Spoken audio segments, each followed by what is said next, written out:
Mis enigmas favoritos presenta información basada en parte en teorías y opiniones, algunas de las cuales son discutibles. El propósito del programa no es dar por válida ninguna parte de la controversia, sino emplear los informes y pruebas dramáticas para ofrecer una respuesta posible, aunque no sea la única, a estos enigmas y misterios.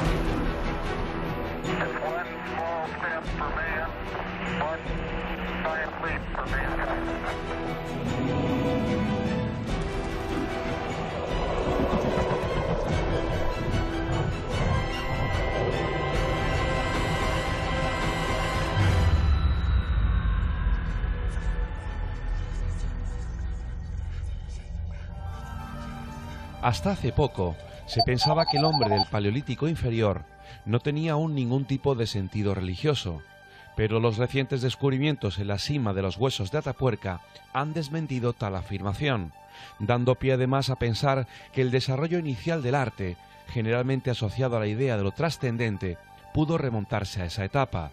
El hombre de Nardiantal ya nos legó formas que se pueden asociar al arte, aunque se limitaban a ser objetos de adorno muy rudimentarios. Pero cuando se puede hablar realmente de un afán estético es con la llegada del Homo sapiens sapiens en el Paleolítico superior, hace unos 40.000 años. Se suele utilizar el término de arte rupestre como sinónimo de arte paleolítico porque la gran mayoría de los restos se han hallado en cuevas o grutas, bien sean yacimientos en el interior o en las paredes, pero ni todo el arte rupestre pertenece a ese periodo, ni todo lo que se hizo en el Paleolítico procede de las cavernas. Solían hacerse en lo más profundo de las cuevas, aunque se han encontrado algunas excepciones, y entre los temas favoritos encontramos las imágenes de animales, algunos extintos como mamuts o uros y otros reconocibles en la actualidad como bisontes, caballos, gacelas, osos, ciervos o toros de asombroso realismo bien plasmados en grupo o de manera individual. En ocasiones se incluían signos como manos impresas a modo de tampón o contorneadas, símbolos abstractos o figuras humanas en escenas de caza o lucha en las que está siempre ausente el paisaje, pero que en cambio tiene un movimiento y una naturalidad sorprendentes. Existen muchas teorías que tratan de explicar el significado de este tipo de representaciones, pero la más difundida es que defiende que su función era propiciar la caza. Sin embargo, también puede asociarse con un significado religioso o con una forma de transmitir ritos y leyendas. Lo que parece claro es que existió algún tipo de intención mágica en su creación, de manera que la incógnita sigue abierta. Sin embargo, hay otras pinturas que parecen mostrarnos otra realidad. Una realidad que tendría que ver, tal vez, con visitas de seres extraterrestres, así como sus presuntos vehículos espaciales. ¿Pintaron lo que vieron? Aún así, y dejando aparte el debate sobre si su intención primigenia era mágico-religiosa o meramente estética, lo cierto es que nuestros antepasados nos han dejado muestras de sobra que nos hablan de su sensibilidad artística y su gran sentido de la belleza. Querida familia, muy buenas noches y sean bienvenidos a una nueva aventura, al episodio número 11 de Mis enigmas favoritos. La pasada semana, como vieron ustedes, estuvo con nosotros el periodista, escritor e investigador Juan Ignacio Cuesta. Analizábamos esa arqueología musical desde casi los orígenes, desde casi el hombre en el interior de esas cavernas, produciendo esos sonidos y realizando esas pinturas que hemos visto en esas imágenes. Hoy haremos de nuevo un viaje al pasado para intentar comprender a ese hombre, a esas mujeres también de aquellas épocas donde plasmaron en los interiores de las cuevas y en otros lugares esas pinturas que, bueno, para muchos de nosotros siguen siendo todavía un misterio. Y para analizar este bonito tema y todo este pasado, girando esa mirada al pasado del ser humano, está con nosotros un veterano de este programa. Ejerce el periodismo desde hace muchísimos años en muchos medios de comunicación. Le hemos oído sobre todo en La Rosa de los Vientos. Ahora tiene su propio programa, La Escóbula de la Brújula. Es abogado, licenciado en Derecho, es investigador y escritor de numerosos libros y un amigo de esta casa y de este programa. Jesús Callejo, buenas noches. Gracias, buenas noches. Encantado de que estés aquí. Maestro. Yo también encantado de estar contigo. Qué tema más bonito el que vamos a abordar hoy, ¿verdad? Yo creo que sí, además bastante más desconocido de lo que la gente cree. Muchas veces se piensa, pinturas rupestres, Altamira, bisontes, pero luego cuando empiezas a indagar un poco más te das cuenta que llegas al origen de lo que se decía en este pequeño documental, llegas al origen de las creencias, ese sentimiento religioso que tiene el ser humano. ¿Cuándo empieza a tener ese sentimiento artístico? ¿Cuándo empieza a verbalizar de manera expresiva todo lo que él pensaba o todo lo que le rodeaba? Bueno, pues las pinturas y los grabados rupestres nos están dando cantidad de mensajes y en estos últimos 3 años se ha avanzado muchísimo. Vamos a empezar con el tema, pero antes, Jesús, es de obligada referencia decir que eres director del programa La Escóbula de la Brújula, que es un proyecto joven, un proyecto muy bonito del que formáis parte un montón de soñadores, de amigos periodistas e investigadores, y que está arrasando en las redes. Bueno, no sé si arrasando, sí, pero es verdad que para llevar menos de un año de existencia, porque empezó en marzo del año pasado, sí que se ha encontrado un eco en personas muy afines a un poco a lo que nosotros queremos transmitir. En el fondo es un programa de radio de viajes, de historia y de misterios, ¿no? Pero además que sea un punto de encuentro. Hemos querido que sea algo más que un programa de radio, un punto de encuentro con un país imaginario llamado República Imperial de Escobulandia, donde lo que se busca ahí es eso, es gente afín y que tenga pues unos valores muy similares, es decir, que haya respeto, que haya tolerancia y sobre todo los dos sentidos más básicos, que es el sentido común y el sentido del humor.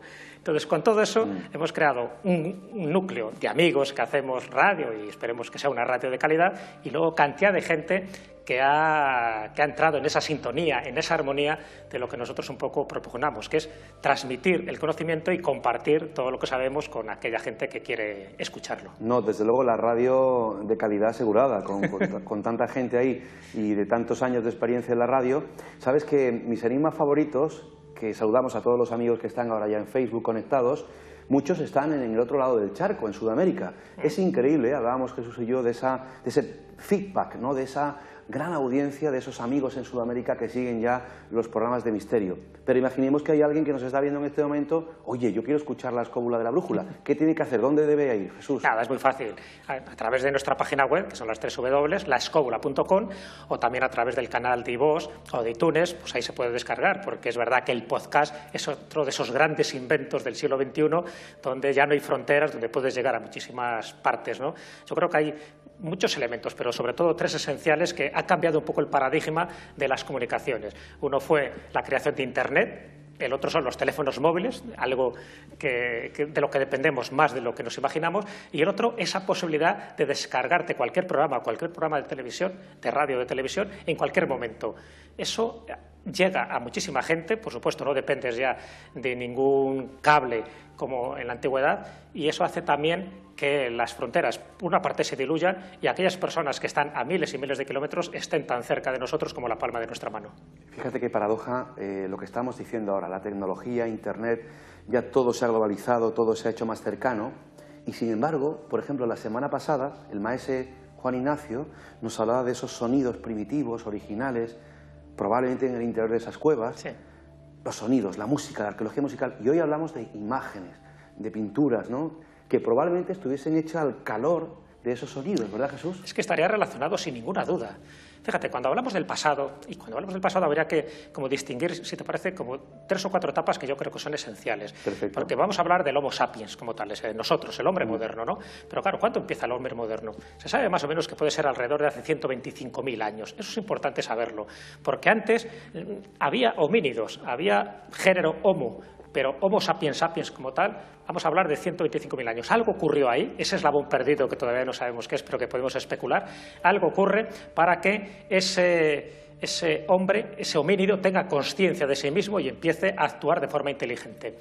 Luego hay otro momento clave, que también se ha comentado un poco en ese pequeño reportaje, sí, que es hace 40.000 años. Hace 40.000 años surge como una evolución artística, espiritual también, musical, religiosa, expresiva, a todos los niveles. Y es cuando se empieza a manifestar todo eso en las cuevas. Es curioso porque casi durante 60.000 años hay como una especie de silencio, ¿no? Se sabe que hace 100.000 años hubo ya manifestaciones artísticas en pequeños huesos, también pequeñas flautas, cosas de estas, pero nunca una creatividad, una explosión artística como hace 40.000 años. Algo ocurrió también ahí.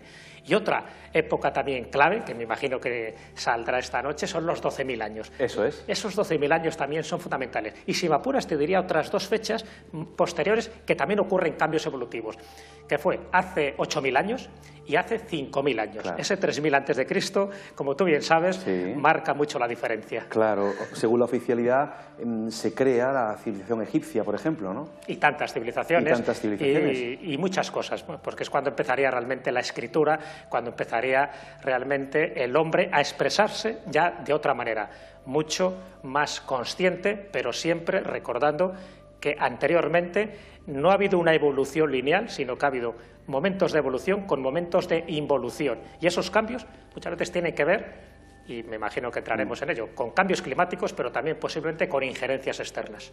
En la segunda parte del programa vamos a analizar esas pinturas, como por ejemplo estamos viendo aquí en este momento, que tienen mucho que ver con el misterio, sí, que no están del todo aclaradas porque están sujetas a interpretación y que los investigadores en muchas ocasiones hemos afirmado, manifestado y hemos asociado esas imágenes a presuntas visitas extraterrestres de civilizaciones no humanas. Pero Jesús, ¿cuál es el primer objetivo del arte rupestre, ¿no? Vamos a ir también viendo imágenes, paneles informativos que tú nos has traído para que el telespectador tenga claro, ¿no? Son imágenes, épocas y demás. A ver, el objetivo, ahí entraríamos ya un poco en el meollo de la cuestión, porque sabemos más o menos cuándo se hacen. Y todo lo que sabemos hasta ahora se está cuestionando. Digo, hace 3 años para acá se está cuestionando casi todo, porque hasta ahora se partía de unos pilares que eran fundamentales, casi axiomas, y era que todas las pinturas las había hecho el Homo sapiens, que todas estas pinturas más o menos tendrían entre 12 y 15.000 años de antigüedad, un poco siguiendo esa datación de las cuevas de Altamira, y que todas esas pinturas estaban hechas por hombres. Y sin embargo ahora todos esos pilares, esas 3 bases fundamentales que te acabo de decir, que prácticamente eran incuestionables, se están cuestionando. Parece que hay pinturas que no las hicieron los Homo sapiens, sino que las hicieron los neandertales. Hay pinturas que no solo tienen 15.000 años de antigüedad, sino que tienen 35.000 hasta 40.000 años de antigüedad. Y hay pinturas, y posiblemente la gran mayoría, que las hicieron las mujeres y no los hombres. Así que con todo eso, con ese puzzle, prácticamente el pasado, un poco para que los telespectadores también tengan como una imagen visual que yo creo que es importante. Cuando hablamos de esto, cuando más atrás te vas en el tiempo, menos datos tenemos, evidentemente, ¿no? Por eso es prehistoria, no hay registros escritos. Y dentro de esa prehistoria, de esa edad de piedra, pues ha habido muchos tumbos. Pero es como si fuera un puzzle de 1000 piezas y nosotros solo conocemos 100 y mal colocadas. Pero bueno, dentro de esas 100 que tenemos mal colocadas, podemos indagar, especular y hacer teorías de por qué se hicieron esas pinturas. Y ahí entraríamos un poco en ese quid de la cuestión, porque habría como varios puntos de vista. Una sería un poco la teoría cinegética, es decir, se hacía para propiciar la caza, otra sería ritos de iniciación o de fertilidad, y otra teoría que sería la antropológica, que me parece a mí la más fascinante y la que luego, si quieres, desarrollamos. Tengo aquí una noticia, Jesús, déjame desgranarla un poco. Su titular es claro: las pinturas rupestres fueron obra de mujeres. Las pinturas rupestres representan sobre todo episodios de caza y animales salvajes, por eso nuestra visión es que sus autores fueron hombres, pero un científico de Estados Unidos ha concluido que al menos el 75% de las pinturas rupestres es obra de mujeres. Un equipo científico de Estados Unidos, liderado por el arqueólogo de la Universidad de Pensilvania, Dean Snow, examinó cientos de pinturas en 8 cuevas de Francia y España y llegó a la conclusión de que la mayoría de las pinturas rupestres fueron creadas por mujeres. Fíjate, qué conclusión, estamos hablando de hace un par de años. Sí. Es decir, son cosas que empiezan a cuestionarse, por lo menos lo que se sabía, ¿no? Y se empiezan a cuestionar con datos bastante fiables, es decir, ya no estamos hablando de algún tipo de teoría. Fíjate que las manos, esas bueno, pues impresiones en negativo de esas manos, que siempre se ha dicho un poco para qué. O sea, la teoría clásica es porque yo estoy aquí y es un poco como tu señal de que esa cueva es tuya, la huella. Y claro, ¿y eso quién lo hace? No un mindundis de turno, sino normalmente suele ser el jefe tribal, el chamán. Pero es que ahora, con esa investigación que ha hecho Snow de la Universidad de Pensilvania, es curioso, porque claro, se han analizado muchas manos, muchas de esas manos en negativo, por ejemplo, que aparecen en la Cueva del Castillo y en tantas otras, ¿no? Por ejemplo, en Argentina hay muchísimas de estas. Y claro, se han dado cuenta de una cosa evidente, que las manos de un hombre y de una mujer son distintas. Entonces, como ahí quedan impresas manos de hace miles de años, se puede saber por la longitud, por ejemplo, del anular o del meñique, si corresponde a un hombre o a una mujer. Entonces, empezó a analizar unas y otras, tanto toda la cornisa cantábrica en España, y se dio cuenta que la mayoría, por las características fisiológicas que tienen las manos y los dedos, eran de mujeres, porque normalmente las mujeres suelen tener lo que es el índice y el anular más largo. Exactamente, un poco más largo, el meñique un poco más pequeño, y sin embargo lo que son las manos de los hombres, el anular es mucho más grande, el meñique es más grande, en fin, hay una serie de características. Entonces, qué curioso que las 3/4 partes de las manos que analizan se dan cuenta que son de mujeres. Y claro, esto nos lleva a unas conclusiones prodigiosas, y te las adelanto, ya te digo que luego se puede desarrollar, como ves, el tema es apasionante, y es que fueron primero las mujeres las que hacen este tipo de pinturas. Los primeros astrónomos fueron mujeres porque son las que observan las fases de la Luna. Los primeros agricultores son mujeres porque los hombres están de cazadores-recolectores. Y toda esa parafernalia alrededor de las cuevas rupestres, de la parte artística, creativa, incluso astronómica y matemática, porque no lo olvidemos que también tenían en cuenta las fases de la Luna por una cuestión también menstrual, todo eso está reflejado en las pinturas rupestres. Por lo tanto, ese papel femenino hay que reivindicarlo. Volviendo ahora al tema enseguida, recuerdo una especie de profecía, entre comillas, que hizo Jesús Callejo el año pasado en la Asamblea de la SEIP en Alicante, que estuvimos allí juntos. Decía, no, la próxima generación de investigadoras, de investigadores del misterio, periodistas, serán mujeres. Exacto, es y además lo argumentabas muy bien. Bueno, yo creo que sí, yo creo que el siglo XXI, como antes decía Malraux hace muchos años, dice, ¿será religioso o no será? El siglo XXI será femenino o no será. Es decir, la mujer está cada vez ocupando muchos más puestos, no solo de responsabilidad, sino más puestos dentro de esos elementos sociales que son esenciales para la evolución humana. Exactamente. Dirección. Para todos, sí. Y entonces ahí está, es una cosa evidente. Nosotros lo comprobamos cada vez que vamos a un congreso, que vamos a alguna charla o vamos a un viaje. La mayoría son mujeres. ¿Cierto? ¿Qué pasa? ¿Que a los hombres no les interesa? Claro que les interesa, pero por alguna razón esa sensibilidad en este momento presente que estamos viviendo vibra en femenino. Dice Snow en esta noticia que en la mayoría de las sociedades de cazadores-recolectores son los hombres los que hacen la matanza, pero a menudo las mujeres eran las que transportaban la carne de vuelta al campamento y las mujeres estaban más preocupadas con la productividad de la caza que los hombres. De ahí que las mujeres pasaban más tiempo en el interior de las cuevas y pintasen. Claro, por eso digo que tiene su lógica. No podemos llegar nunca a una conclusión al 100% de todo esto, pero claro, hasta ese momento se especulaba que podría ser así, es decir, las mujeres tendrían algún papel fundamental, no solo van a estar ahí esperando a que sus maridos lleguen con la caza y luego se pongan ahí todos a prepararla, ¿no? Algo tenían que hacer. Ese tiempo libre que tenían, entre comillas, porque el tiempo libre se medía de una forma muy distinta como la medimos ahora, evidentemente era la mujer, al estar en la cueva, la que hacía muchas más cosas, en ese sentido artísticas y sobre todo muy relacionadas con ese pensamiento mágico que queda plasmado en estas pinturas. Pero ojo, y voy más lejos, no solo las mujeres, es verdad que los hombres también pintaban, sino que se han encontrado cuevas donde muy posiblemente esos grabados fueran hechos por niños. Jesús, está claro que a lo largo de la historia, en la evolución humana hay un salto evolutivo. Ese salto no está explicado desde el punto de vista científico, histórico, arqueológico. ¿Cuál es tu opinión al respecto de esto? Del salto evolutivo cuando se convierte en Homo sapiens sapiens, ¿te refieres? Porque ya hemos visto que hay varios saltos, ¿no? A lo largo de la existencia del ser humano. ¿No?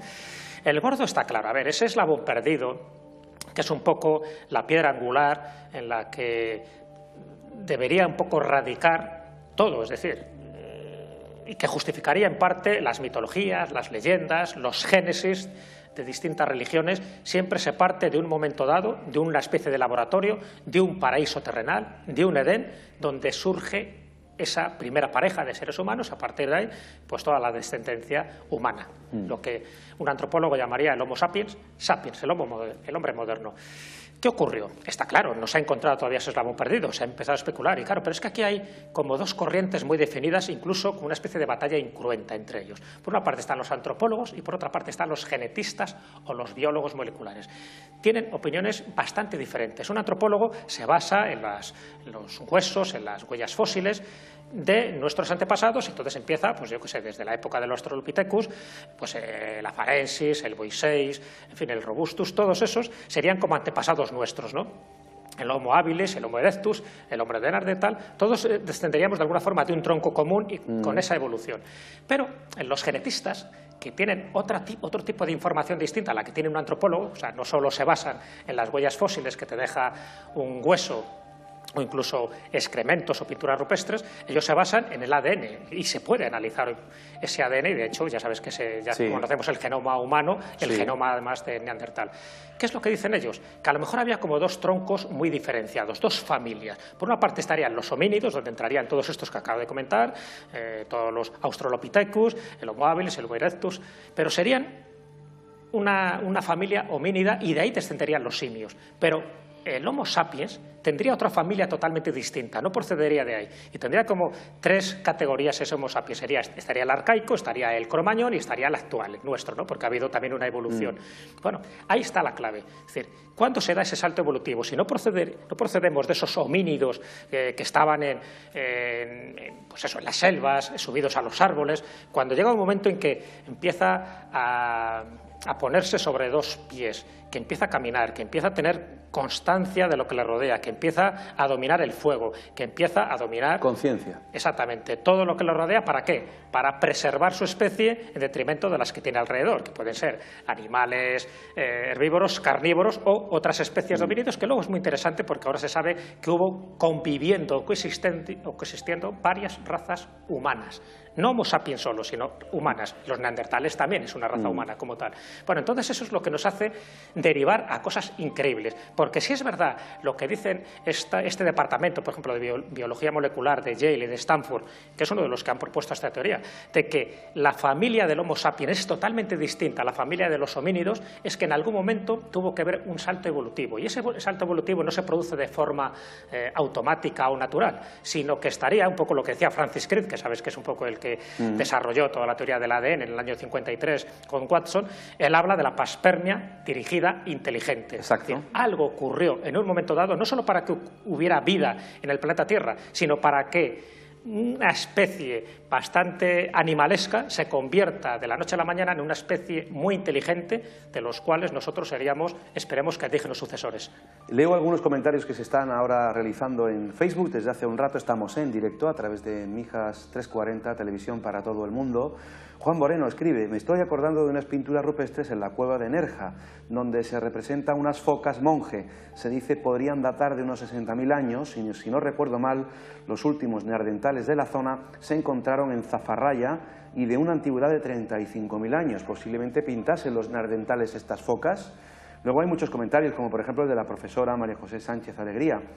Siempre me he preguntado quién escribe la historia. Dice: mis alumnos me dicen que las mujeres se quedaban limpiando la cueva, y a partir de ahí ya se suscita el debate, ¿no? Marsarompas escribe: es una lástima que se dé un salto de conciencia a gran escala y que los chavales sigan con esa mentalidad neandertalensis.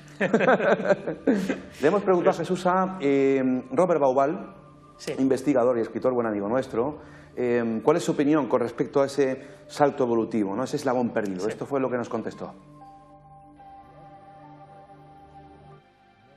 De las pruebas que nos hacen pensar en que haya habido alguna intervención, por supuesto hay estudios muy conocidos que han sido comentados muchas veces.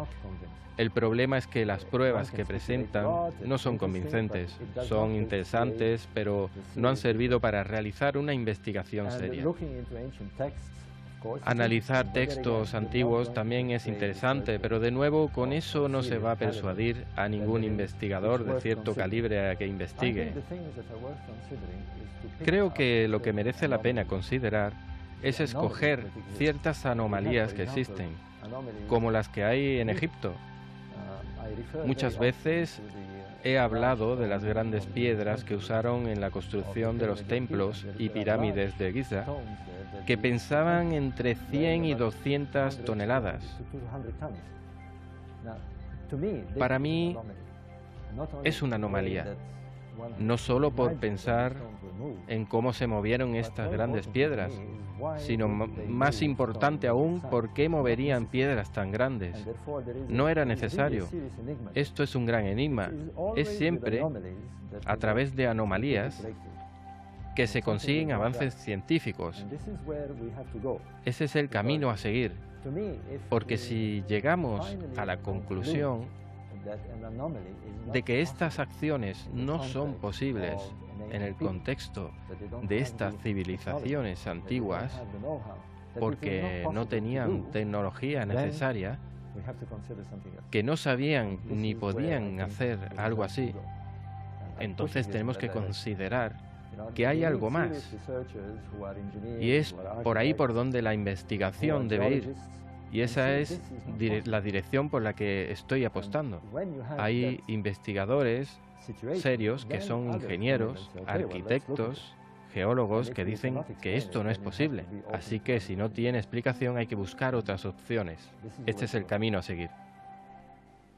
Ese es el camino que apunta Robert Bauer. ¿Qué te parece su opinión? No, totalmente correcta, claro, ese es el camino a seguir, porque no hay nada estable en este tipo de estudios, porque ya has visto que cada vez se cuestiona todo. Esa famosa frase de que hay que reescribir la historia es evidente, y no solo en la historia conocida de hace 2.000 o 3.000 años, sino, como ves, toda esta prehistoria, de la que es verdad que no tenemos demasiados documentos, o por lo menos pruebas que nos hagan decir qué civilizaciones son las que estaban en ese momento, pero sí sabemos cada vez más para darnos cuenta que no eran tan estúpidos como podíamos imaginar, que tenían un concepto de lo trascendente mucho mayor de lo que nos podemos también imaginar, y que conocían la música no solo como una especie de pasatiempo, sino para entrar en estados alterados de conciencia. Y muchas de las presentaciones pictóricas que están en las cuevas tienen que ver precisamente con esos trances chamánicos. En la siguiente parte de mis enigmas favoritos vamos a hablar precisamente de eso, de trances chamánicos, de lo que realmente sentía en ese estado alterado de conciencia, modificado de conciencia, el que pintaba, y sobre todo el análisis de esas otras pinturas que hay en muchas partes del mundo, que hemos publicado y difundido en numerosas ocasiones, que tienen que ver con, parece ser, seres que no son de este mundo. Unos minutos de información comercial y regresamos enseguida. Hasta ahora, amigos.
Comenzamos la segunda parte del programa. Hoy nos acompaña un veterano del programa, investigador, escritor, ejerce el periodismo desde hace muchísimos años, es también licenciado en Derecho y autor de numerosos libros. Jesús Callejo, desde hace un año, es el director del programa de radio La Escóbula de la Brújula. Jesús, repetimos la página web. ¿Cómo? Laescóbula.com. Laescóbula.com, para todos los amigos, nuevos amigos que quieran seguir este espacio que dirige Jesús Callejo con un montón de colaboradores, también amigos de este programa. Estamos abordando hoy el precioso tema de las pinturas rupestres, el misterio de las pinturas rupestres, el arte rupestre, retrotrayéndonos una vez más a la antigüedad, Dios sabe en cuántos miles de años, porque como decía bien Jesús al principio, pues cada vez más estamos reescribiendo la historia, ¿no? Cada vez sabemos un poquito más gracias a a los nuevos descubrimientos y nuevas dataciones, ¿verdad, Jesús? Sí, sobre todo porque hasta ahora siempre se utilizaba el radiocarbono, ¿no?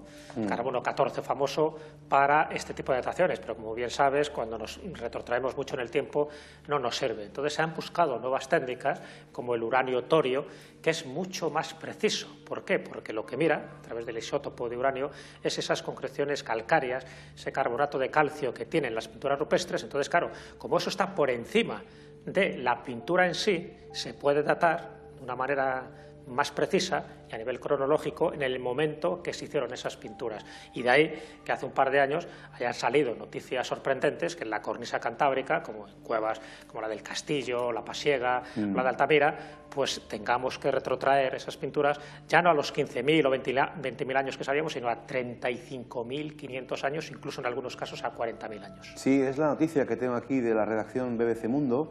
Los científicos analizaron las pinturas de 11 cuevas del norte de España, un gran disco rojo, siluetas de manos y figuras animales que decoran las paredes de diferentes cuevas del norte de España son las pinturas rupestres más antiguas jamás halladas.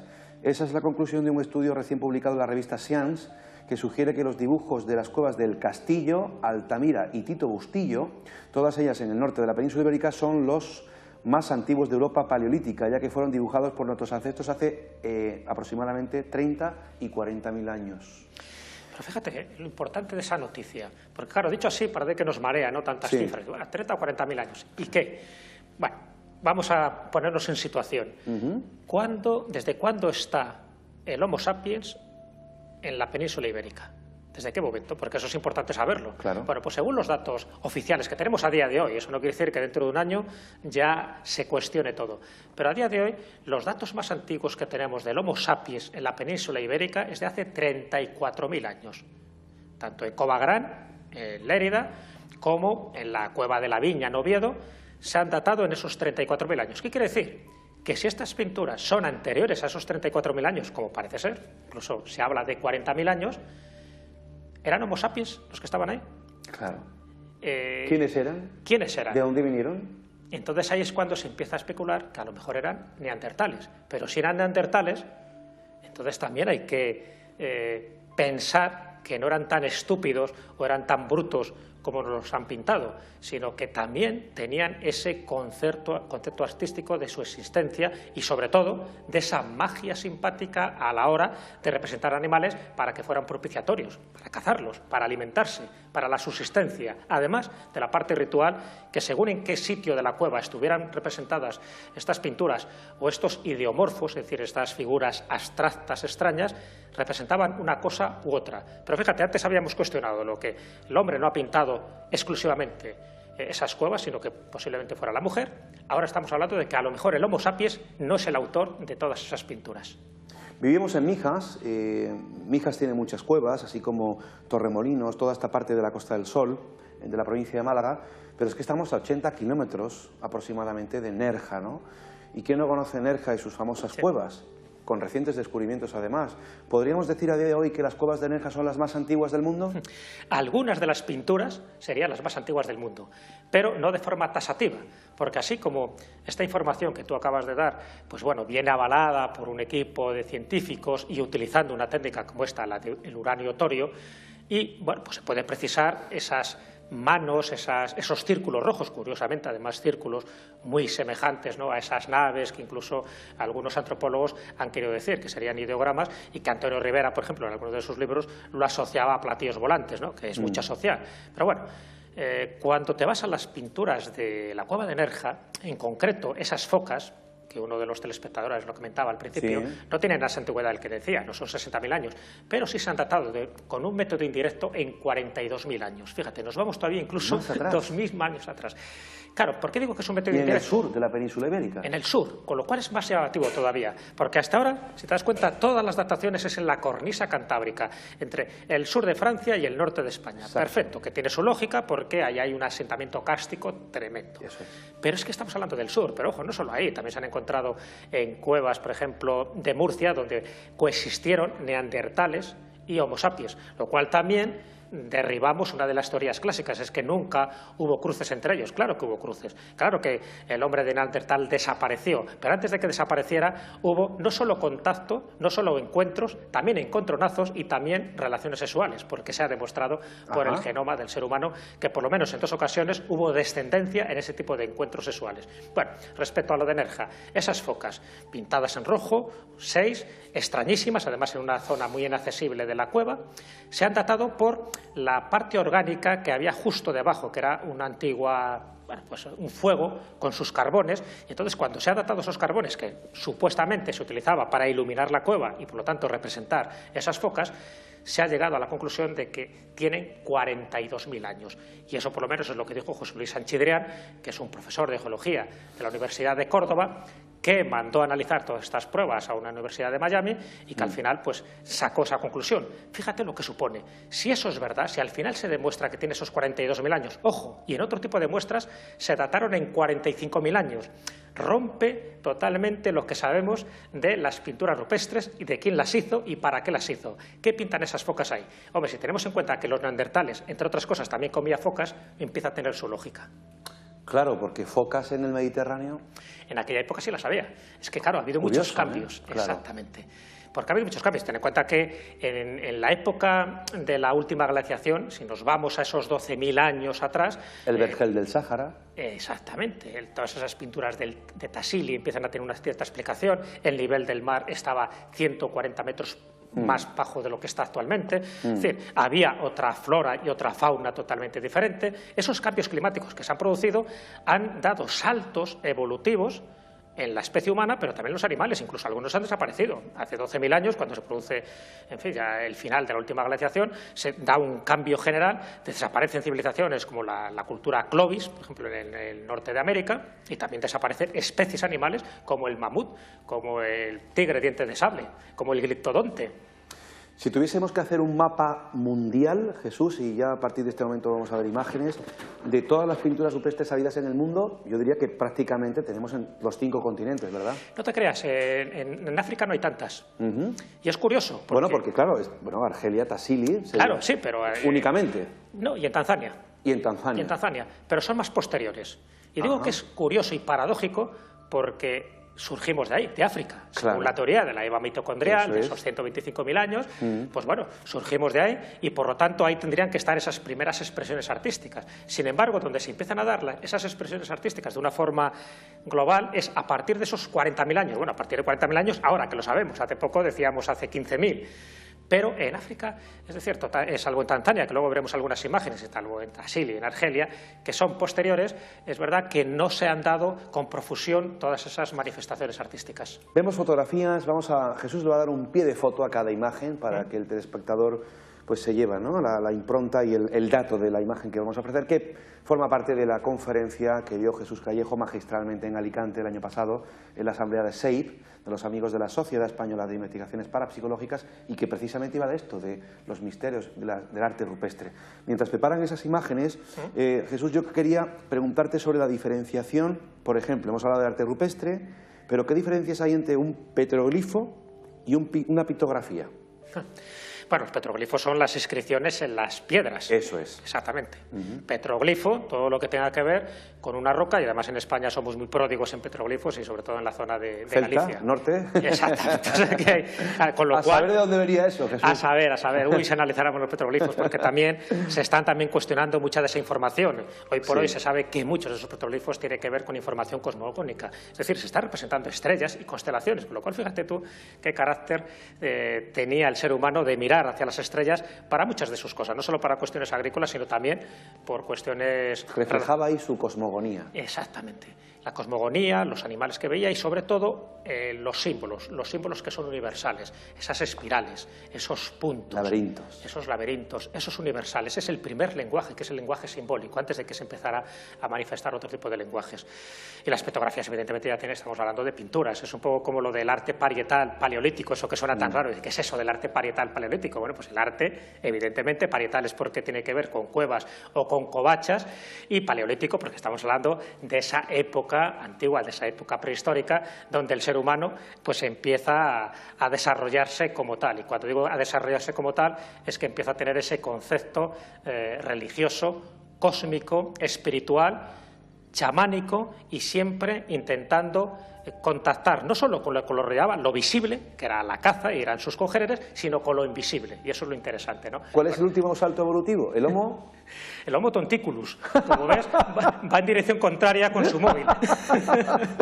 Ahí estamos viendo esas migraciones. Esas son las migraciones, es una de las teorías clásicas. Como ves, procederían la primera migración de África, por eso está en rojo, y ahí habría como un par de migraciones. Una iría a lo que es Asia y el otro sería en la parte de Eurasia, esos 40.000 años donde se encuentra con los neandertales, que ya llevaban allí 200.000 años, y luego pues ocurre lo que ocurre, ¿no?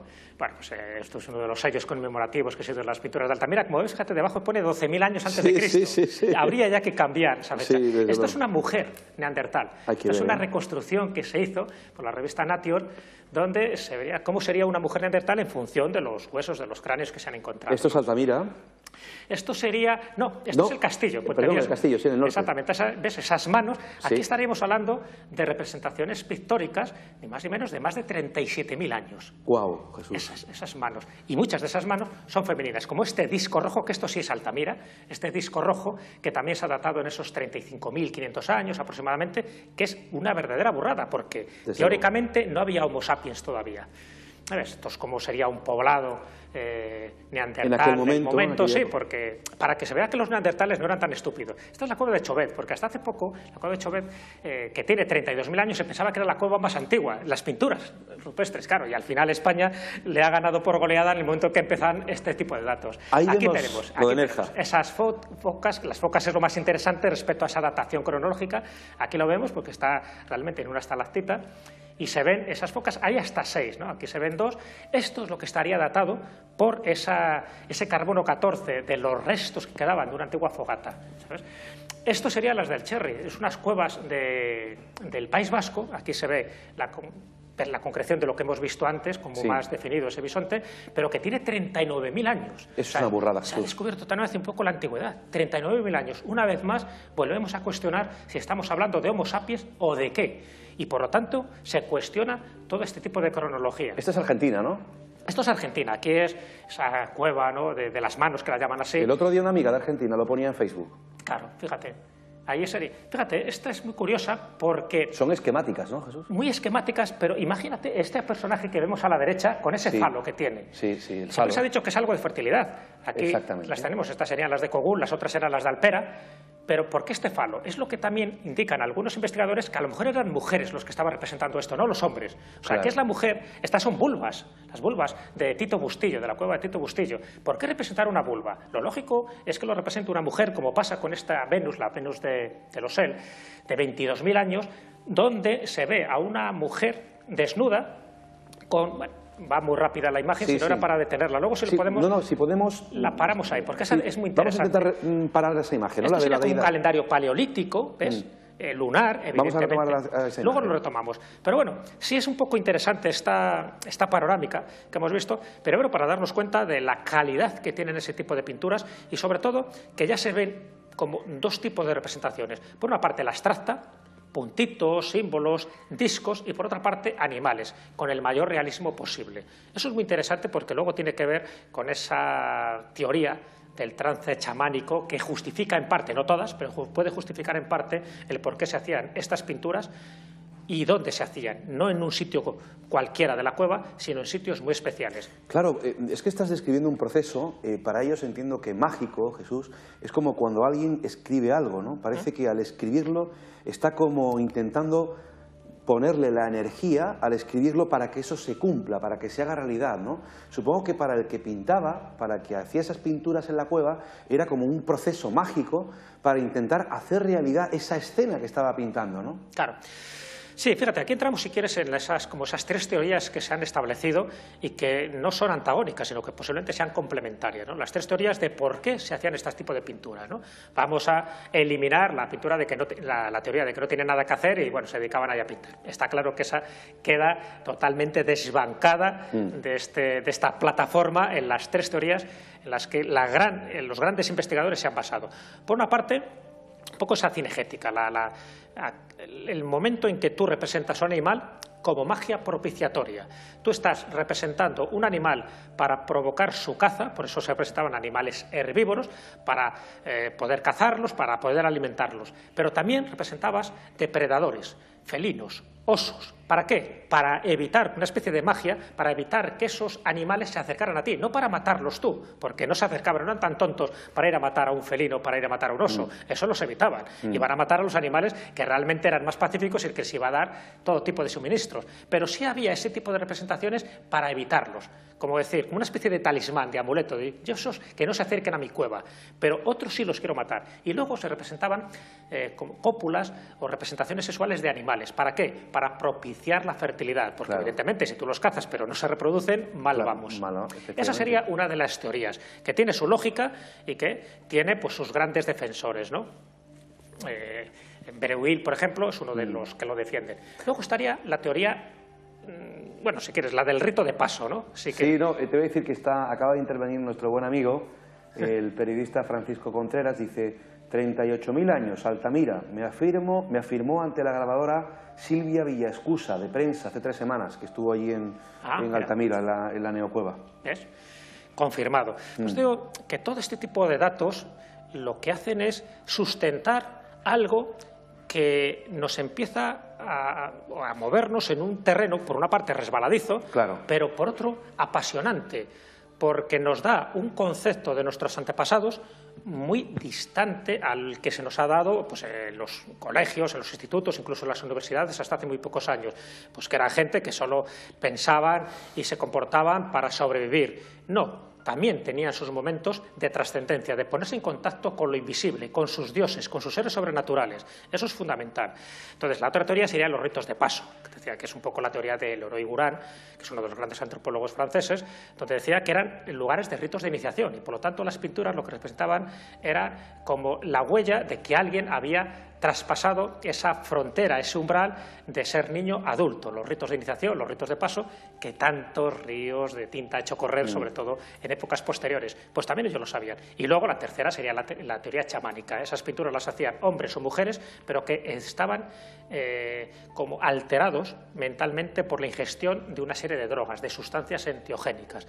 Y eso es lo que le producía, dentro de las 3 fases que tiene el estado chamánico, les producía unas visiones que luego eran plasmadas ahí. Por eso no todas las visiones son iguales, porque hay unos ritos, unos determinados episodios que están en función de ese trance chamánico que ha sido estudiado por pasiva y por activa por distintos investigadores y que coincide casi punto por punto con lo que se ve en estas cuevas del sur de Francia y del norte de España, que son las que más nos interesan.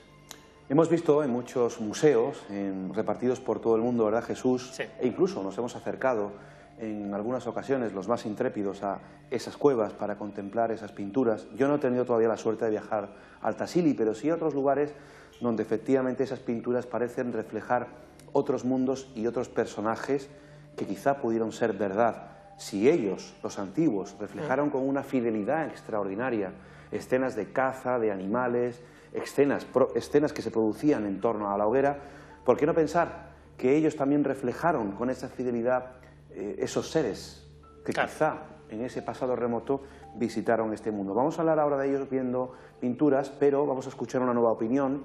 En uno de los programas de mis enigmas favoritos, hace 2 temporadas, quiero recordar, nos visitaba el buen amigo, periodista y escritor Javier Sierra.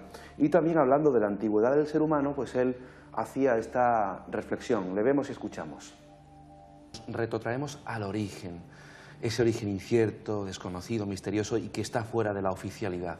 Bueno, hay un tema aquí que es asombroso y es que cuanto mejor estudiamos nuestro pasado, más atrás en el tiempo estamos llevándolo todo. Todo. Hace pocas semanas sabíamos que las cuevas de Altamira son como poco 15.000 años más antiguas de lo que pensábamos. Hay que revisar, hay que revisar. Continuamente.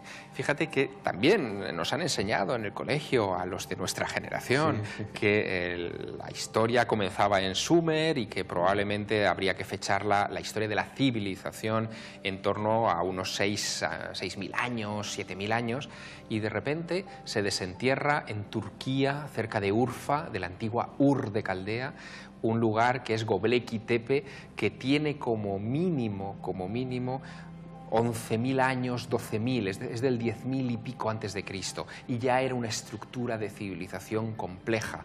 Robert Bauval ha estado haciendo investigaciones en el sur de Egipto, muy cerca de Sudán, del actual Sudán, incluso dentro de Sudán, y ahí hay ya reflejo de una civilización que vivió hace 10.000 años. Nadie pensaba que los egipcios pudieran ir más allá del 3.500 antes de Cristo, que es el origen de la primera dinastía. Pero caramba, los propios egipcios, si los escucháramos, decían de sí mismos que antes del faraón Escorpión, del primer faraón de Egipto, hubo al menos 10.000 años de historia en las que los gobernantes del país, agárrate, fueron mitad humanos, mitad dioses. ¿Me suena eso, Javier? Volvemos de nuevo a lo que antes hablábamos de la Biblia. Sí, me suena eso. Así que todo esto está conectado y hay que saber interpretarlo. Mi posición, desde hace años ya, tú lo sabes, es que los mitos son cápsulas de información. Por supuesto tienen un ropaje, digamos, textual, de relato, aparentemente ingenuo, pero en una época en la que no existía Internet, no había tecnología para archivar información, ni para transmitirla a una generación en adelante, o 2, o 3, o 100, la única forma que tenían cierta, segura, de poder transmitir una enseñanza era a través de los mitos, de los cuentos. Y eso es lo que tenemos que explorar con ojos del siglo XXI para saber de dónde venimos. Estaba escribiéndole un mensaje a Francisco Contreras, que está disfrutando en este momento del programa, porque precisamente este fin de semana pasado en Sevilla, que daba una conferencia titulada Arqueología Prohibida, recordaba con imágenes, con documentos, en el Museo Egipcio de Turín, ese canon o papiro de Turín, que retrotrae la historia de los egipcios nada más y nada menos que a 25.000 años atrás. Estamos hablando de muchos miles de años y además cuyas riberas del Nilo fueran gobernadas por esos seres, los Ensukhor, ¿no? Mitad hombres, mitad humanos, mitad dioses, ¿no? O yo qué sé, lo que fueron. A saber, y además no solo es ese papiro que tú acabas de citar, en fin, la cronología de Manetón, lo poco que se ha conservado, también indica que hubo unas dinastías muy antiguas, anterior por supuesto a Menes, donde se hablaba también de esos semidioses, de esos dioses, de esos héroes. Pero claro, es que no son los únicos. Si fueran los únicos podría decir, bueno, es una rareza, ¿no? Qué pena que se destruyera la Biblioteca de Alejandría, porque precisamente ahora no conocemos tantas piezas de ese gran puzzle por esa destrucción de la Biblioteca de Alejandría. Pero es curioso que, con independencia de que nos retrotraigamos a esos 40.000 años, que para mí es una fecha clave, pero la otra son los 12.000 años, y además está muy relacionada, ¿no? Porque también es cuando termina ese Pleistoceno superior, y es importante porque se da un cambio radical a muchas de las cosas, y casi con total seguridad, con una injerencia externa, no estoy hablando de extraterrestres, sino de algún meteorito que pudo haber cambiado perfectamente ese cambio climático y generaría el diluvio y muchas más cosas. Pero entonces, hace 12.000 años se hablaba, por parte de los egipcios, del Tepi, de ese primer tiempo. Los griegos hablaban de la Edad de Oro. Los hindúes del Satya Yuga. Los aborígenes australianos del tiempo del ensueño. Es decir, ¿qué ocurrió en aquel momento para que todos los mitos, como decía Javier Sierra, esa cápsula de información, se refieran a ese periodo como un momento histórico, en el sentido global de la palabra, que algo sucedió para que se produjera un cambio evolutivo en el ser humano, relacionado también con un cambio geológico y con un cambio climático. Y a partir de ahí empieza lo que nosotros llamamos el Neolítico, el Holoceno, una etapa totalmente prodigiosa, llena de acontecimientos y llena de testigos presenciales que vieron algo que dejaron reflejado en las cuevas rupestres. Dentro de unos minutos continuamos esta interesante entrevista con el investigador y escritor Jesús Callejo. Vamos a analizar esas otras pinturas y daremos más comunicaciones que se están produciendo en nuestro Facebook y en nuestro correo electrónico. También abriremos el programa. Hasta ahora, amigos.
Comenzamos la tercera parte del programa que dice el amigo Fran Contreras, dice: que no se te olviden las pinturas de la Cueva del Tesoro en Rincón de la Victoria, que compite con las de Nerja. Saludos y viendos desde Santillana del Mar, Altamira, Cantabria.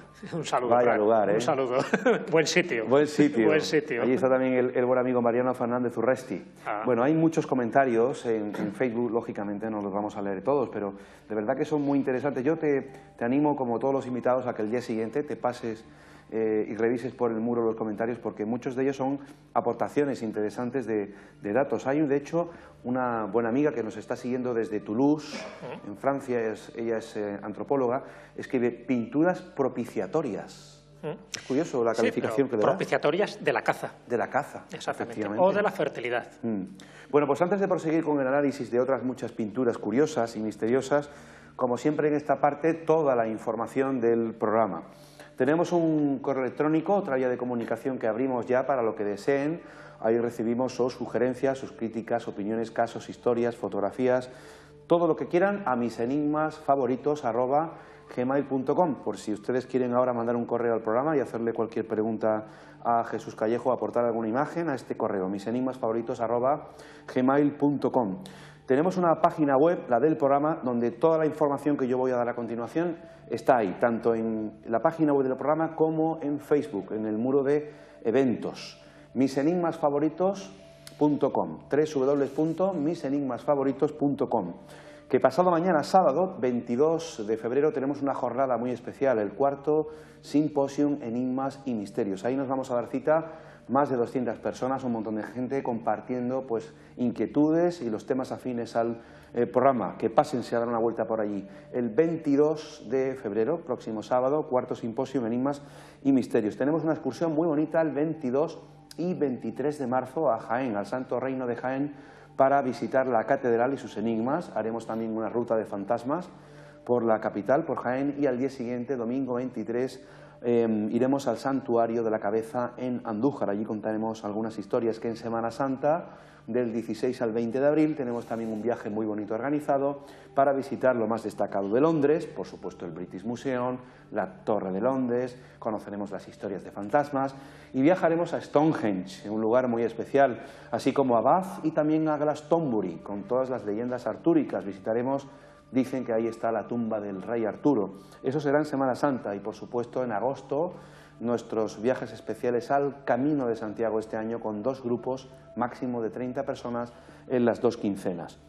Y atención con esta información, porque el próximo jueves 6 de marzo vamos a hacer una edición especial de Mis Enigmas Favoritos. Va a durar 2 horas y lo vamos a hacer desde el espectacular Teatro de las Lagunas, aquí en Mijas. La entrada es completamente gratuita. Será una gala que hemos titulado Juan Antonio Gómez, caso abierto.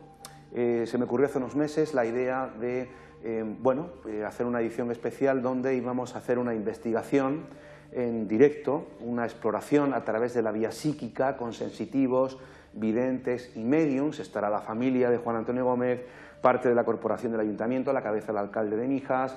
Tenemos a expertos en búsquedas, opiniones de la Guardia Civil. Será un evento muy bonito donde vamos a intentar investigar, explorar de verdad, sin que esto suene a espectáculo ni, por supuesto que no, porque nos guía la noble intención de intentar aportar algo de luz e información para averiguar el paradero de Juan Antonio Gómez, que desapareció el 20 de julio del pasado año 2010. Ojalá arrojemos algo de luz a esta historia y el caso de Juan Antonio Gómez, caso abierto. Yo creo que he dado toda la información.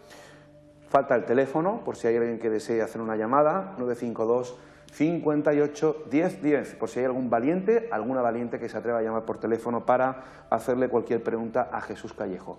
Es hora, Jesús, de analizar esas otras pinturas que vamos a empezar a ver ya. Pinturas que pueden reflejar, desde luego, una realidad. Para mí, desde luego que sí, que reflejó una realidad y que además una realidad no procedente quizá de este mundo, ¿no, Jesús? Mira, cuando se analiza esa teoría la teoría chamánica que te acabo de comentar, dejamos de lado los ritos propiciatorios de caza, de fertilidad.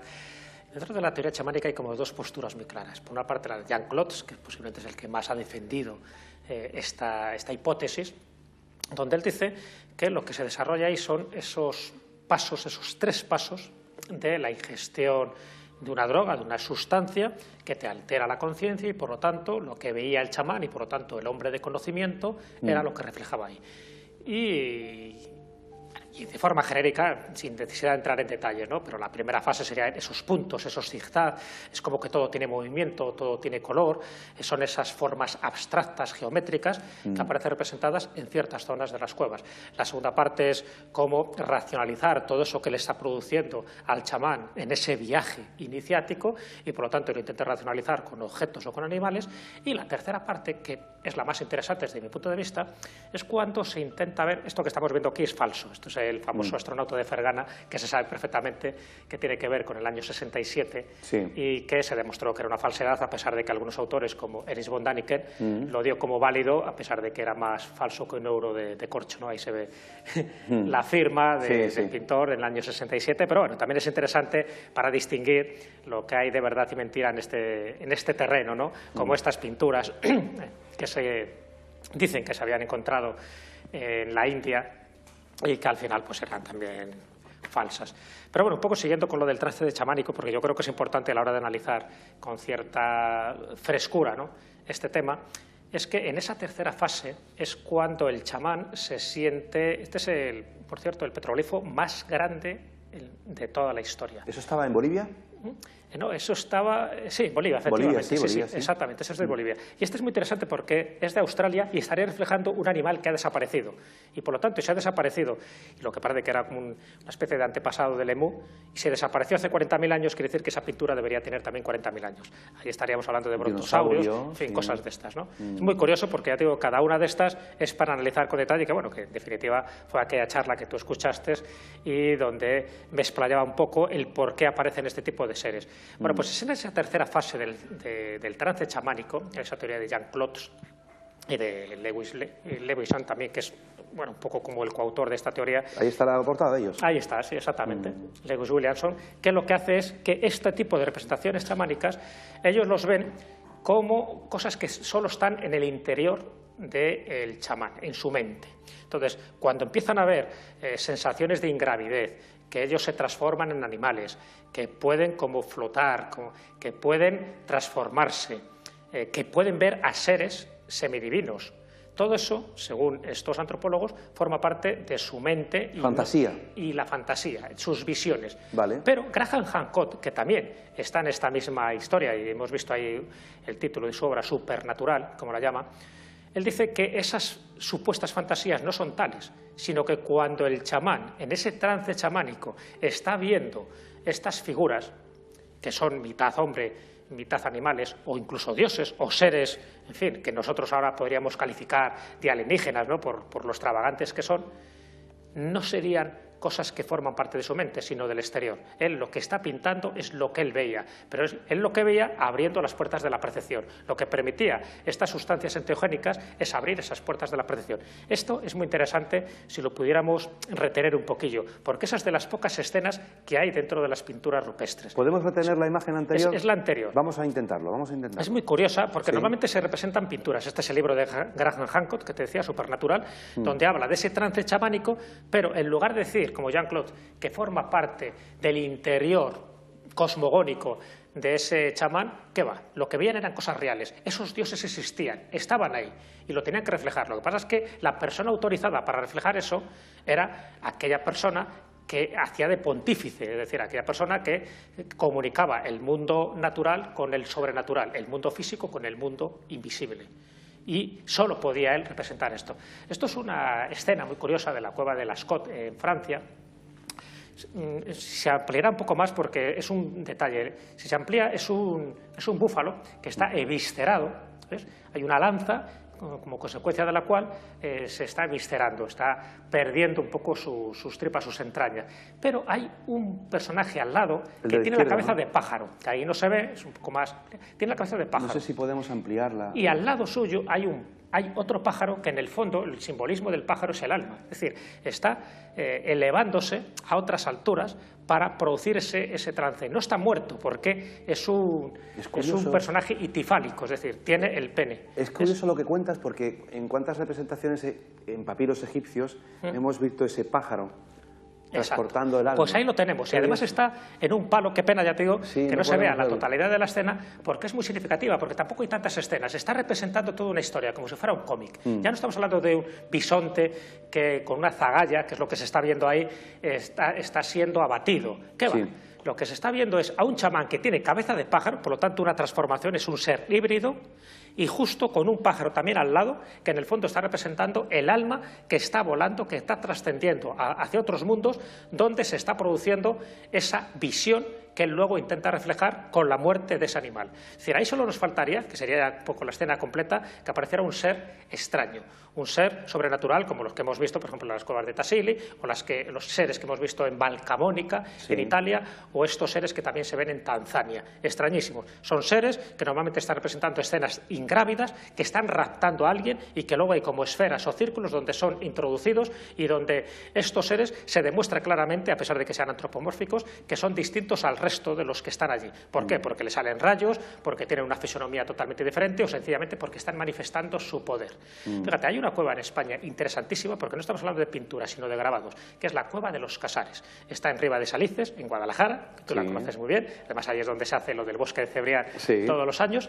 Es interesantísima, cada vez que se investiga algo más esa cueva, descubres cosas nuevas. Es decir, aparecen animales que ya no están, que son animales extintos, ahí están, ¿no? Incluso hay un caballo que, si fuera verdad lo que aparece ahí representado, es para caerse de espaldas, porque tendría bridas ese caballo, lo cual es imposible, porque en Occidente esas bridas empiezan a aparecer en el siglo VIII. Y aquí estamos hablando de cuevas que tienen una antigüedad, esos grabados, de hace 30.000 años. Se sabe que fueron habitadas anteriormente por los neandertales. Se sabe que ahí está representada posiblemente por vez primera todo lo que es la representación sexual de un ser humano, desde la cópula hasta el embarazo, el parto y luego la vida familiar. Incluso se ha definido como una hierogamia, es decir, un matrimonio sagrado, donde se ve claramente el elemento femenino y el elemento masculino, que es un poco también lo que decía Leroy Gourand. Dice, fijaros bien en los elementos que aparecen en unas pinturas rupestres, porque están claramente identificados los hombres y las mujeres. Si hay caballos, está representando siempre a hombres, pero si veis búfalos, por ejemplo, son mujeres. Es decir, hay todo un código de lenguaje, un código criptográfico que hoy por hoy vamos descifrando, donde nos están transmitiendo mucha más información de la que tú simple ves. Pero es que encima, cuando aparecen seres extraños, como todas esas pinturas de Tassili, es que ahí nos rompe totalmente los esquemas, porque si es verdad lo que dice Graham Hancock, eso no tiene que ver dentro del mundo interno del chamán o del hierofante, sino que tiene que ver con seres que estaban allí, que les estaban de alguna forma instruyendo, que forma parte de todos los mitos, por otra parte, de la humanidad, y que ellos luego lo reflejan en zonas muy concretas de la cueva. Claro que son ritos de iniciación también, claro que son ritos mágicos, pero son ritos mágicos auspiciados por gente que sabía más que ellos y que quisieron que quedara reflejada de esa forma esa información, esos mensajes. Entonces, gran parte de las pinturas que hay en esas cuevas rupestres donde el turista no accede, y casi mejor que no acceda, porque allí donde llega al final acaba eso medio contaminado, muchas de estas cosas. Esta es la Cueva de Casares, ahí lo tienes. Esto es como, no son pinturas, son grabados en lo que es la piedra, son muy difíciles de ver, precisamente por la erosión que ha tenido a lo largo de los años, pero ahí se ve a un hombre ingrávido. Y fíjate, y casi todas las figuras antropomórficas que aparecen en la Cueva de los Casares, la cara está representando a un reptil. Ahí tenemos, por ejemplo, las figuras de Australia, de Kimberley, interesantísimas, porque tienen incluso unas inscripciones que todavía no se han descifrado. Pero fíjate, por terminar ahí un poco, porque la verdad es que es apasionante todas las pinturas rupestres de los aborígenes australianos, con esa especie de seres con los ojos muy saltones, con caras blancas y sin boca, y con dedos que a veces no son 5, sino que a veces son 4, a veces son 6, y que están calzados. O sea, como un aborigen australiano de aquella época, y estamos hablando como mínimo de 7, 9 mil años, iban calzados, no tenían calzado, las botas, los guantes, el concepto de la arruga. Pues ¿sabes que estas pinturas de Kimberley en Australia se han vuelto a datar? Fíjate que ya tenían 7.000 o 9.000 años de antigüedad, pues ahora tienen como mínimo 17.000. 17.000. ¿Y sabes por qué? Porque se ha encontrado en algunas de ellas avisperos fósiles, pero un avispero que está encima de la propia pintura. Como es un avispero fósil, y eso sí se ha podido datar, se sabe que esos avisperos tienen 17.000 años. Por lo tanto, lo que está debajo tiene más. ¿Quién son esos seres? ¿Quiénes son? ¿De dónde vinieron? ¿Qué esos badjinas, como los llaman los aborígenes, de ese tiempo del ensueño de hace 12.000 años. ¿Quién son los badjinas en Kimberley? Es tan interesante como todo lo que aparece en Tassili. Seres que nos miran con una mirada profunda y que, según las dos teorías, o bien forman parte de ese imaginario del chamán, o bien son seres que estaban ahí, de alguna forma, auspiciando, protegiendo o no, o a lo mejor manipulando al ser humano. Pinturas que están hechas en interiores de cuevas, en abrigos rocosos, y que de alguna forma formaron parte de ese techo, de ese salón que los hombres y mujeres tuvieron en aquel pasado. Es decir, hacían vida ahí. Es como cuando nosotros ponemos cuadros en nuestros salones. Fíjate qué imagen esta, Jesús. Claro. ¿Qué impacto tendrían en esas personas, en esos seres, ¿no? Ahí es donde empieza a escribirse otro episodio para mí apasionante, porque todo lo que hemos dicho yo creo que es, en fin, tremendo, ¿no?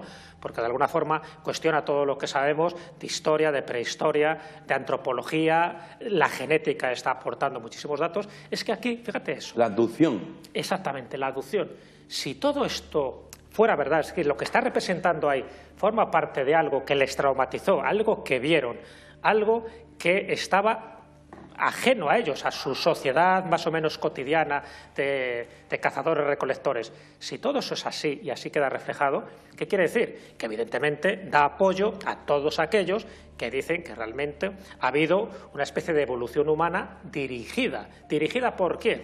Y entramos ya en todo tipo de especulaciones, ¿no? Desde la de Francis Crick, que te decía yo antes, hasta la de Graham Hancock, que también apunta por esa especie de gran civilización, que incluso también hizo ciertos mapas, por ejemplo, la Antártida sin hielos y cosas similares, esa cartografía también imposible, hasta las teorías de Zecharia Sitchin, donde habla ya de los Nephilim y compañía. Es decir, si esto es verdad, esto es de Valcamónica, ¿qué instrumentos tan raros tienen ahí? Está claro que lo que están intentando demostrar es que esos seres brillaban o que tenían algo en la cabeza y que no tenían nada que ver con elementos ritualistas, porque no estamos hablando de indios arapajoes ahí con sus tocados de plumas.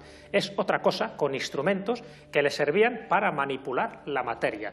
Y eso, ya te digo, entroncaría con las leyendas. Las leyendas, los mitos, es un conocimiento que ha quedado relegado, pensando que, bueno, que son una especie de sarta de mentiras o que sirven para contar alrededor de una hoguera en pleno invierno. ¿Qué va? Hay cantidad de claves, no solo esotéricas, sino también simbólicas, que nos reconduce un poco con nuestro pasado más ignoto, ¿no? Como esta cueva de Pesmerle en Francia, donde se ve eso, que se ve en ese recuadro que luego quedará un poco ampliado. ¿No? ¿Qué objeto? Es verdad. Y alguien, un ser ahí con varias extremidades, como observándolo. Ahí lo tenemos un poco con más detalle. Bueno, podemos especular todo lo que quieras, pero lo que es evidente, igual que pasa con esos mapas cartográficos que te he comentado antes, es que ya no estamos hablando de ciertas leyendas, de se dice, se cuenta, sino que hay elementos. Otra cosa es la interpretación que hagamos en función de los conocimientos que tengamos, pero por suerte cada día y cada año tenemos más conocimientos. Esto, por ejemplo, serían esas pinturas de Tanzania que te decía, donde se ve también algo parecido, ¿ves? Un rapto de unos seres que están cogiendo a alguien y si se viera un poco más grande la imagen, veríamos que en ese recuadro superior aparece un globo, exactamente. Y una persona como en un púlpito observando la escena. ¿Qué púlpito es ese? ¿Ves? Ahí tienes.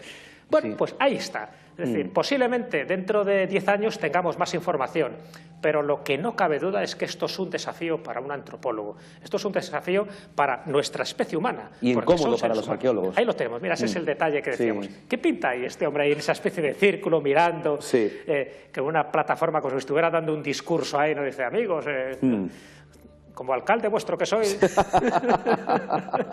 Bueno, pues estos yo creo que son pequeñas pinceladas, pero creo que suficientes para que el telespectador empiece a mirar las pinturas rupestres con otros ojos, con esos ojos, no solo de niño, que siempre hay que tener esa visión de niños, desde luego, sino con esa sensación, ¿ves? Como estas pinturas de Utah, de que a lo mejor no solo son humanos los que han estado en el pasado, sino que también ha habido otro tipo de seres que han ayudado, han auspiciado y han generado luego todos los mitos, todas las leyendas de las que ahora somos deudores. Claro, porque cuando uno le pregunta a egiptólogos, a arqueólogos, a historiadores de ciertos lugares, donde dicen, no, es que esos son seres mitológicos, ¿no? Fantasía de los creadores. Claro. Sí, y si no fuera fantasía. Todo. Ya te digo, no se puede hacer una teoría excluyente con las demás. Posiblemente todas sean complementarias y cada una de estas cosas que te acabo de decir explicaría una parte de los motivos de esas pinturas, o por lo menos de nuestros antepasados, por qué las quisieron reflejar. Si juntamos todo, siempre hay una pequeña parte, acuérdate de esos 223 genes que tiene el ser humano, que no corresponden con ninguno de los que nosotros tenemos, sino que como si fuera una herencia extraterrestre, ¿no? Eso es lo que les vuelve locos a los genetistas. Leo un par de comentarios en Facebook. Rosario García Parra escribe desde Cataluña: claro, ese detalle es muy importante, porque así se comenzó a someter al hombre, el supuesto chamán, porque en mi modesta opinión nadie lo es, tan solo algunos tienen un carisma más destacado y por tanto terminan siendo líderes, y a partir de ahí hay una manipulación, aunque sea subliminal de algún modo o inconscientemente. Si él decía que se podían alcanzar esos estados alterados de conciencia usando drogas, claro, pero entonces todos podemos alcanzar ese nivel, porque está claro que es una interpretación desde ese otro estado de conciencia. Jesús, nos quedan prácticamente 4 minutos para finalizar. Hay muchísimos comentarios como el de Miguel Ángel Cabral. Da gusto escuchar a personas como Jesús Callejo, verdaderos escépticos que dudan, no niegan, hablando de esas evidencias que existen de posibles contactos con otras civilizaciones ajenas a la humana en nuestro pasado. Grande. Jesús, te voy a hacer un examen. Les voy a hacer un examen a los amigos de que están viendo el programa. Atención, cojan papel y boli. Venga, voy a ser el maestro esta noche, porque estas 10 preguntas que os voy a hacer son sobre el arte en la prehistoria. ¿De acuerdo? 10 preguntas en 4 minutos. Venga, la primera. El objetivo de este test es que pases un rato entretenido. La primera pregunta: ¿cuándo tuvo lugar el origen del arte? Hay 4 respuestas. Sí. Primera, durante el Paleolítico. Segunda, durante el Mesolítico. Tercera, durante el Neolítico. Y cuarta, durante la Edad de los Metales. Hombre, el Paleolítico, la más antigua. El está claro. Paleolítico. Yo no sé en casa que habrán respondido, pero la respuesta correcta es el Paleolítico. Segunda pregunta: ¿cuál era la función del arte en la prehistoria? 1. Delimitar y reivindicar un territorio. 2. La decoración y el embellecimiento. 3. Rituales mágicos y religiosos. 4. No se sabe. La cuarta, no se sabe. No se sabe. La respuesta correcta es no se sabe. La tercera pregunta: arte parietal es sinónimo de, primero, arte mueble. Segundo, arte rupestre. 3. Megalitismo. Y cuarto, pintura rupestre. Pintura rupestre, evidentemente, de lo que estamos hablando, pero pintura rupestre en paredes, no cosas. Arte rupestre sería la respuesta correcta. Arte rupestre. La tercera pregunta sería: ¿cuál de estas opciones no es un tipo de monumento megalítico prehistórico? Primero, cromlech. Segundo, dolmen. Tercero, menhir. Cuarto, monolito. Monolito. La respuesta correcta es monolito. Otra pregunta: ¿dónde se han encontrado los primeros monumentos megalíticos? 1. En África. 2. En América. 3. En Asia. 4. En Europa. Europa. La respuesta correcta es Europa. Siguiente pregunta: ¿de qué tamaño son las piezas de arte mueble? Primero, pequeñas y transportables. Segundo, medianas y transportables. Tercera, medianas y fijas en su asentamiento. Cuarta, grandes y fijas en su asentamiento. Hombre, si eran muebles tenía que transportarse, por lo tanto me apunto a las medianas. Pequeñas y transportables. Bueno. Esa sería la respuesta correcta. Penúltima pregunta: ¿qué motivos predominan en el arte mueble? ¿Escenas de caza, figuras de animales, figuras humanas o formas geométricas? No, las figuras siempre de animales, que es las del Paleolítico, porque en el Neolítico es cuando empiezan a funcionar las humanas. Según este test, son formas geométricas. Dentro de la primera fase del trance chamánico. Yo no sé ahí qué estarán apuntando. Y la última pregunta sería: ¿qué técnica es la más habitual para la representación de motivos en el arte mueble? Primero, el grabado. Segundo, el modelado. Tercero, la pintura. Y cuarto, el recorte. El grabado. El grabado es la respuesta correcta. Muy bien, Jesús, has acertado casi todas. No, pero que algunas son discutibles, como ves. Algunas son discutibles, pero bueno, eran fáciles. Tenemos que despedir el programa. Ha sido un auténtico placer tener a Jesús Callejo, disfrutar siempre de sus conocimientos. Es un sabio, un erudito. ¿Cuál sería el titular de esta noche del arte rupestre? ¿Cuál sería la conclusión, Jesús? Si algún día algún amigo que está viendo el programa se desplazara a uno de esos abrigos rocosos o cueva para disfrutar y sentir sobre todo esas pinturas, ¿qué consejo le darías? Mira, el consejo es que intente ver esas pinturas como la vieron nuestros antepasados. Si puede ser en silencio, en tranquilidad, absorbiendo la atmósfera y el sonido, porque a veces el sonido es un silencio, pero ese silencio en el que estaba inmiscuido la cueva, no olvidemos que la cueva está representando el útero, eso es lo fundamental. Y a partir de ahí, que se retrotraiga a ese pasado, a esa época en la que el arte empieza a surgir, y empieza a surgir para expresar no solo un conocimiento, sino también un sentimiento. y eso yo creo que es la idea básica. ¿Tenemos un nuevo libro, Jesús? Tendremos un nuevo libro colectivo que se llama Leyendas de Escobulandia y que tiene que ver con eso que te comenté al principio, de recoger las leyendas una vez más, reescritas un poco por nosotros, por cada uno de nosotros, para que se transmita ese conocimiento ancestral y que a veces eso va encapsulado en pequeños mitos, en pequeñas leyendas, aparentemente infantiles, pero con una gran carga de conocimiento.